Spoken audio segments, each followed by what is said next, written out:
Ubufaransa bwahaye Centrafrica imbunda 400 zo gufasha ingabo z'igihugu zihanganye n'imitwe y'abarwanyi kandi cyarafatiwe ibihano byo kutagura intwaro.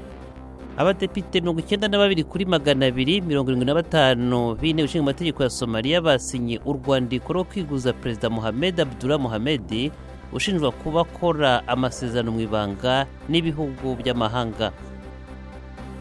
Muri Repubulika ya Demokarasi ya Kongo, Perezida Joseph Kabila icyo igihe yavuze ko adakuramo kuba yaza kwiyamamaza mu matora ataha ya 2023. Sekretari ushinzwe itangazamakuru no kwamamaza muri Zimbabwe yatangaje ko ibihuha byakwirakwijwe ko uwahoze ari Perezida Robert Mugabe yitabye Imana nta shingiro bifite. Naho mu nkambi y'impunzi ya Kakuma mu gihugu cya Kenya haherutse kugaragazwa inganzo y'umwimereri yo kwidagadura yahuje impunzi n'abaturage begereye iyo nkambi.